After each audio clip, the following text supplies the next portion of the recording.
Welcome to Overtime. I'm your host, Kyle Benedict, in for Nick Robbie, and we have a great show planned for you today. We'll vote for the high school volleyball MVP this season. We'll also talk about the NAU soccer program and the start that the Phoenix Coyotes have had, and we'll also have an in-depth interview with quarterback Kyren and running back Zach Bauman. And as well, we get you set for the big weekend's matchup in Northern Arizona. And joining me at the desk is Alex, the 12th man Lucero, my co-host this week. Alex, how you doing? I'm doing great, Kyle. How you doing? Not too bad. Good to be on the show. Oh, yeah, definitely. So as well with all overtimes, we start things off with the coin toss. And this week, the first question, who is the MVP of high school volleyball this season? Alex, why don't you start this one?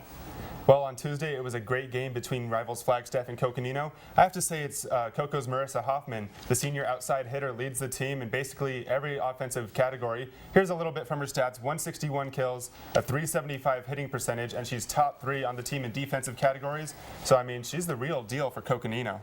Yeah, well, Hoffman is having a great season and is a solid pick, but I'm going to have to go with Flag High's Courtney Leffel. I mean, this girl is having an unbelievable season, and she is only a sophomore, and just like you said, Alex, the Flag Coco game was a great one, and Courtney was a big reason the Eagles won. She had 20 kills and 13 digs, and by the way, she leads the team in aces and is second in digs and kills. But don't forget about Scotty Manson over at Northland Prep Academy. She leads the Spartans in kills and digs, so a great season for her. Yeah, and all these teams are probably going to make state playoffs. Yeah, that's great for Northern Arizona. On to the next question. After a comeback win by the NAU football team last week, what do they need to do to win tomorrow against Idaho State on homecoming?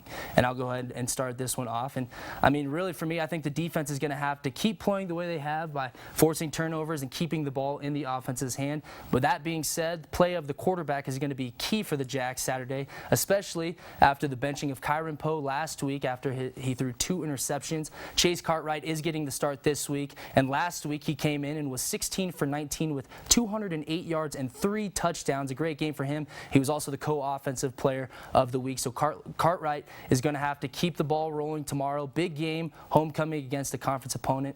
So no better time for him to prove he deserves that starting spot than Saturday. Yeah, I agree with everything you just said. And Chase got that just in the first half alone. And I think their defense needs to keep the Bengals out of the end zone. After the defense just allowed 16 points their first 2 conference games, they've averaged 37 points given up the past 2 games. That's a 21-point difference, 3 touchdown difference. Yes, they can cause turnovers, but they need to do just as well in keeping their opponents out of the end zone.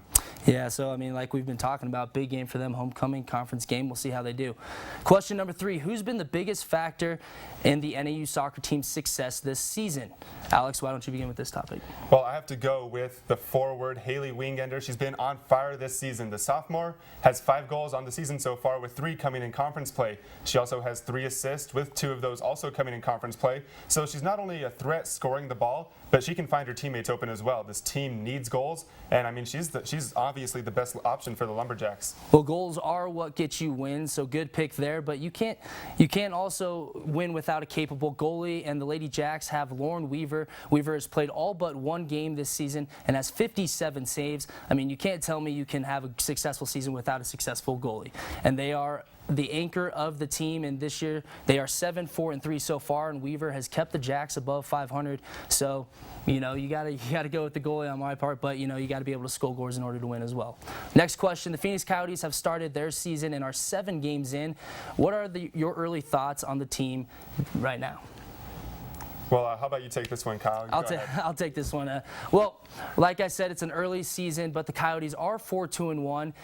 I could really care less about the record at this point in the season, way too early. But you have to love the way the Yotes are playing right now. They put together 3 solid wins in a row on the road, which is really nice to see. But under new ownership this season, I really think that the Coyotes are going to have to, really have a solid season performing. They have a little push with that new ownerships. So and they're going to be anchored by goalie Mike Smith. He has looked solid so far. Hopefully he can keep that going. Yeah, I agree with you. And so far, I'm liking what I've seen from the Coyotes. Yes, they had an overtime loss to the Senators on Tuesday.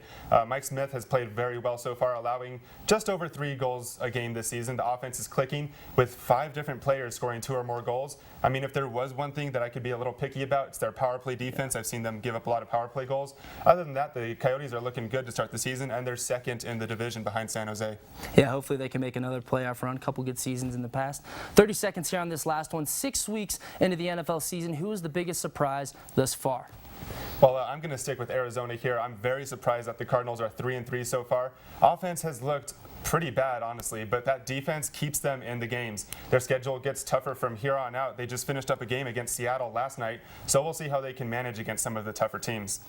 Well, the New Orleans Saints are 5-1, so I'm going to have to go with them this year. They're first in the NFC South, but none of that is really a surprise. But what really has me surprised is their defense so far. They are tied for 7th in the league for interceptions and fumbles, but how about this? The Saints defense is tied for 4th with 20 sacks, so kudos to Rob Ryan. Yeah, that defense is looking really good. I actually picked them up in fantasy so that they could help me out there. Well, stick around. Tressa Tudrick sat down with 2 key players on the NAU football team. We'll have that interview for you coming right up. Hi, I'm Lee from the ski house in Flagstaff, Arizona, and I'd like to show you a little bit of our ski store. We've got the newest products for 2013 from Line, Armada, Rossignol, Scott, Marker, Full Tilt, and many others. If you see something on our wall and you want to try it, take part of our demo program. We have hundreds of demo skis you can try before you buy for as low as $45 a day. So come on up to Flagstaff when you're going out to the Arizona Snow Bowl, and you can be as stylish as our model Holly. She's got some of the latest helmets from Burn, Spy, Nomis, and pants from Sessions. Not just stylish, but also technical. Ski House, we got you covered, any budget.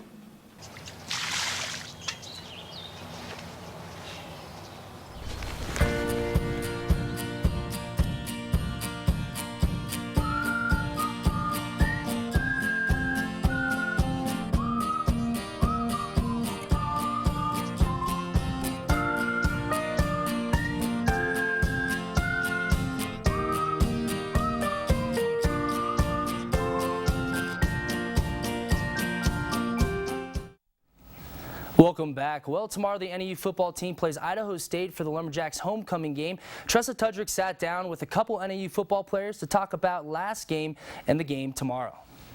The NAU football team came back from a 17-point deficit late in the third quarter, but came out with the win over Sacramento State, 39-38. Hoping to carry that momentum over into homecoming tomorrow. And with me now is senior running back Zach Bauman and sophomore quarterback Kyren. How you guys doing this morning? Great. Pretty good. Let's go ahead and start things back a little bit, talking about Sacramento State, undefeated at the time, NAU coming off of a road loss against Montana State. What was the mindset like and the determination to come out and ultimately win? You know, we took a tough loss to Montana State the week before, and going to Sacramento State, it was just more of a sense of urgency. We understood that it was a must-win game for our season. And Kyren, what about you? Just to piggyback on Zach, it was a must-win game. I mean, we needed it. We needed to find a way to pull it out, and the guys rallied together, and we did. Now, Zach, you rushed for 196 yards last game. You're at pace at over 100 yards a game. How does that feel? I mean, you already broke the record, so what's it like? It feels really good. You know, that's kind of a goal I set out for myself. Preseason, you know, get 100 yards a game, and I'm going to try to do that. So it's been a pretty successful season thus far. Now, Kyren, your first year as the quarterback, what's it been like for you leading the Jacks in this football team? It's just been great. I mean, it's a great opportunity. All my teammates are awesome, and you know, it's exciting for me to be able to go out there and play quarterback for the NAU Lumberjacks. Can you talk to me a little bit about the adrenaline and the emotions and what it's like when you take the field and you know you got a job to do? It's exciting, especially when, I mean, the dome's sold out, and like a game against Montana, it's exhilarating. It's something that you don't really experience on an everyday basis, and why you play the game. You know, talking about the game that was home last time, the Montana Grizzlies, Kyren, you had your best game. You went 22 for 30, 242 yards. How can those numbers carry over and impact tomorrow against the Bengals? I mean, it was a few games ago. Honestly, I completely forgot about what I did against Montana. So Idaho State's a new game, homecoming's a new game, and you just got to go out there and get the job done. Now, overall, this is open for either of you. Talk about the season in 2-1 in the Big Sky. I feel like our season, you know, it's going pretty well. You know, we had one tough loss that we felt we could have did something a little different, but all in all, I think it's been a pretty successful season, and we still have a lot of games to go and make it even better season ending off the right way. Back at the Sky Dome tomorrow for homecoming, but before that, lots going on. We had the bonfire yesterday. What about the parade going on tomorrow morning? I think the parade is great. You know, everybody should go out, show the support for the community. We really like support, and the bonfire was great. Actually, it was great to have attendance like that. Kyren, how does it feel to have the fan support? You're just talking about how it feels great to have the Sky Dome sold out, but how does that really help you guys out? I think it's a huge advantage for us. I mean, it hypes us up when people are cheering for us, as opposed to not, you know what I mean, just being quiet when we do something good. So the dome is electric, and when we get in there and it's sold out, and it's exciting, and you can't really explain it, you know. Absolutely. Now, I hope that everyone comes out to the Sky Dome tomorrow. The Lumberjacks' homecoming game is tomorrow against the Idaho State Bengals. Kickoff's at 4:05, but lots going on downtown before that. Best of luck to you, Zach and Kyren, and go Lumberjacks. Well, big thanks goes out to the members of the NAU football team for taking time out of their schedule to talk with us. The Lumberjacks host Idaho State tomorrow at the Sky Dome for homecoming. Stick around and we'll have the weekend sports schedule after the break. For over 20 years and with more than 65,000 success stories, Coconino Community College is vital to your future. My name is Josie Escoto. Unlike most college students, I enrolled in CCC's Allied Health Program at the age of 45. And today, I work in the healthcare industry. When I become a registered nurse, I'll be giving back by helping those in need. And that's why I support Coconino Community College. With your support, Coconino Community College will remain efficient, effective, and excellent. I've tried all kinds of TV services. The phone company wasn't cutting it, so I cut down. Spotty satellite? Nah, that dish wasn't appetizing. But the all-new Suddenlink? It comes with free HD and a picture so sharp it makes real life look lame. Now I have up to 300 channel choices, earloads of digital music, 10,000 on-demand titles, and new TiVo Stream that turns my tablet into a TV and lets my DVR take road trips. I've seen the future of TV, and the future is easy.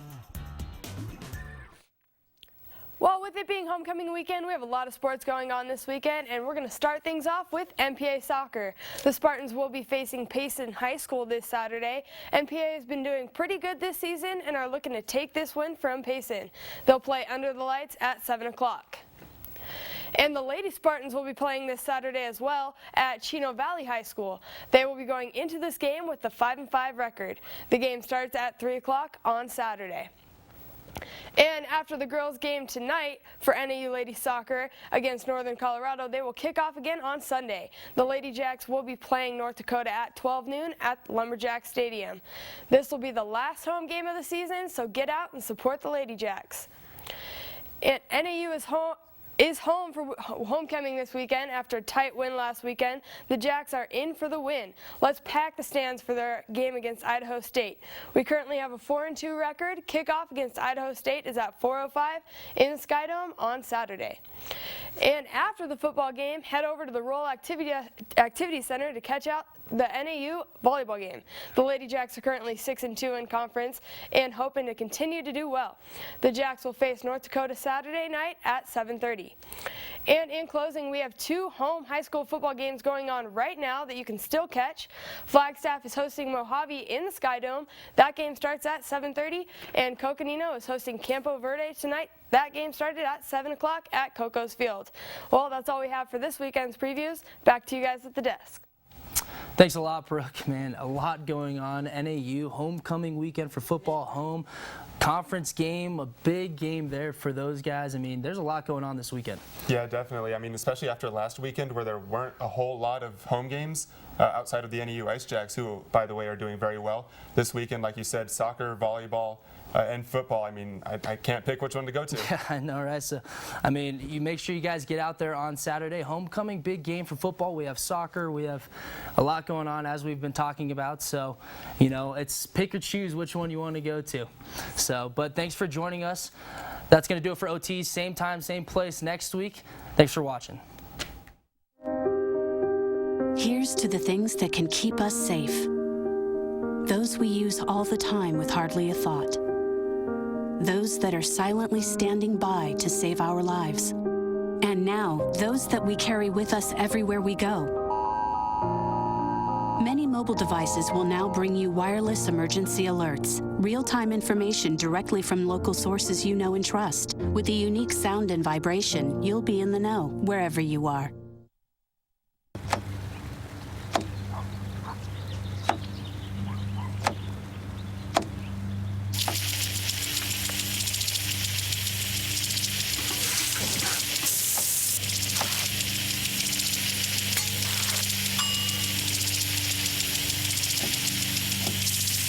Clean kitchen surfaces, utensils, and hands with soapy water. 1 in 6 Americans will get sick from food poisoning this year. Keep your family safer. Check your steps at foodsafety.gov.